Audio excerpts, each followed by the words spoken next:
Bismillahirrahmanirrahim. Assalamualaikum warahmatullahi wabarakatuh.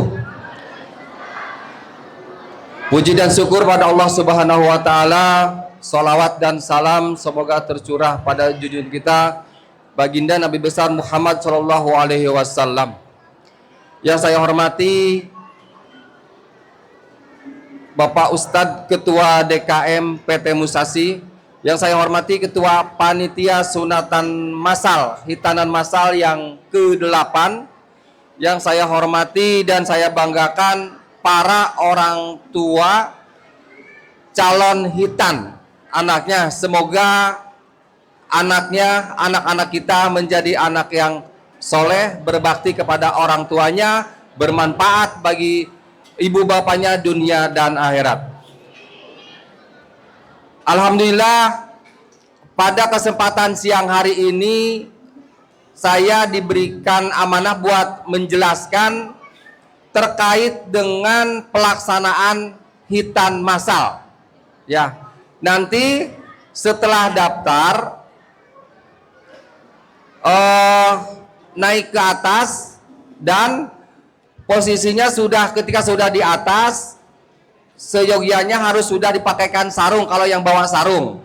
Jadi anak tidak kaget lagi ketika sudah mendekati operator atau dokter, ya.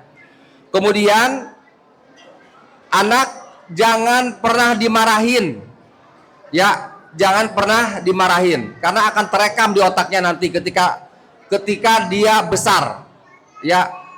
Dia akan merasa saya dipaksa dan lain sebagainya.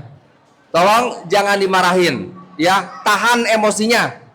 Ketika memang mau dipaksakan, boleh dipaksakan, tapi yang kerja tangan, bukan mulut yang marah-marahin anak kita. Ya, paham ya? Kemudian anak boleh dikasih teh manis sebelum dilakukan hitan. Dikasih apa?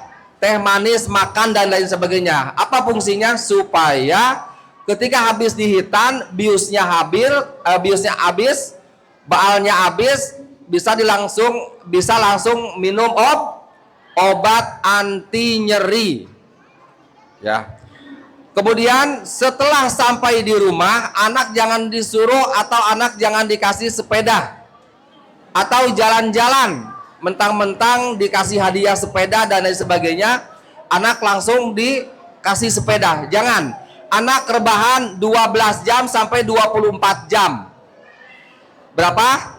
12 jam sampai 24 jam. Tujuannya apa? Menghindari pendarahan.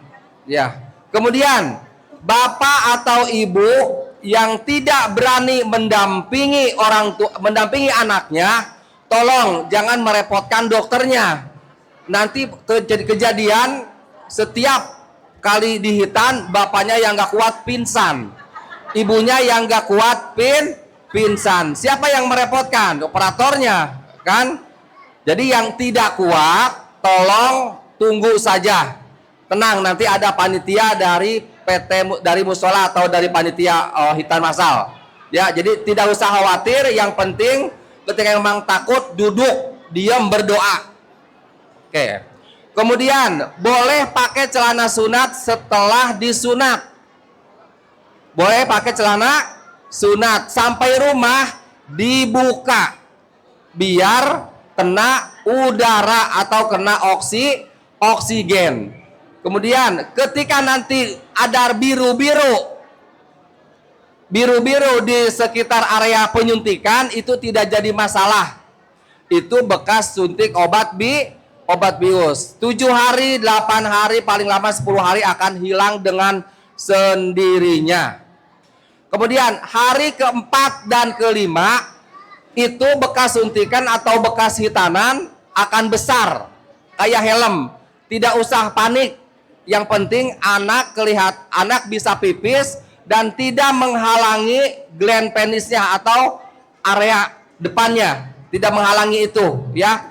Dan usahakan jangan ada darah, ya. Makanya 24 jam harus tiduran dulu, ya. Kemudian jangan panik kali itu. Kok anak saya hari keempat, kelima masih bengkak? Tidak jadi masalah. Seiring dengan masih minumnya obat, nanti akan kempes tersendiri. Anak beda-beda. Ketika anak kita jatuh, kemudian darahnya lama mampetnya, dengan anak tetangga atau anak saudara yang ketika jatuh cepat mampetnya itu beda-beda. Ya, jadi penyembuhan luka itu berbeda-beda, tergantung genetika kita, sel kita, bapak ibunya. Ya, kemudian nyampe di rumah tidak ada pantangan makan kecuali anaknya punya alergi makanan.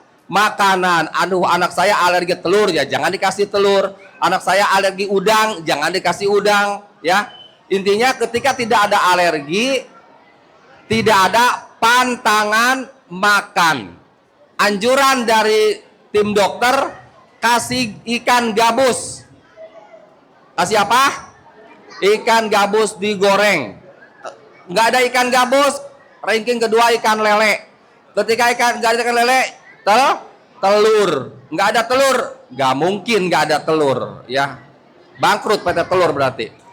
Selanjutnya, ketika ada apa-apa di rumah, berdarah-darah terus sampai anak pucat dan lain sebagainya, pergi ke klinik terdekat. Ya, anaknya dibawa. Pergi ke klinik terdekat, jangan nyari-nyari yang terjauh. Kalau pendarahannya kelihatan aktif. Aktif itu apa? Netes terus-menerus, ya.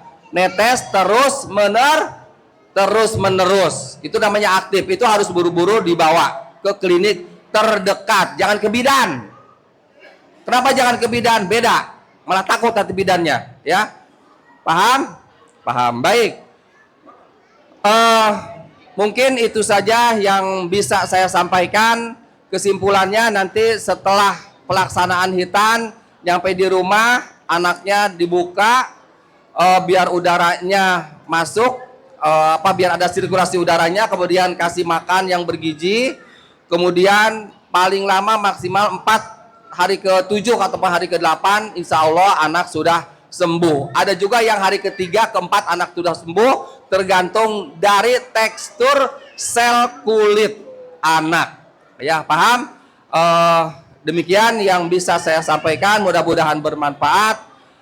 Saya akhiri, billahi taufiq wal hidayah. Wassalamualaikum warahmatullahi wabarakatuh. Tambahan tadi sudah disampaikan banyak oleh tim Putra Medika. Bagi peserta hitan nanti diberikan kesempatan untuk bisa konsultasi atau cek mungkin 1 minggu setelahnya. Kalau misalkan ceknya di Putra Medika itu gratis ya Bapak Ibu sekalian. Sekali lagi ada fasilitas nanti kontrol, bisa 5 hari atau 3 hari, nanti tergantung dari penjelasan tim dokter. Kalau misalkan Bapak Ibu sekalian mau mengontrol anaknya di klinik Putra Medika di semua tempat, asalkan itu Putra Medika, itu gratis ya. Ya, minta maaf kalau misalkan tempatnya di Tambun dan tidak bersedia ke Putra Medika daerah Cikarang, ya berarti nanti itu biaya sendiri.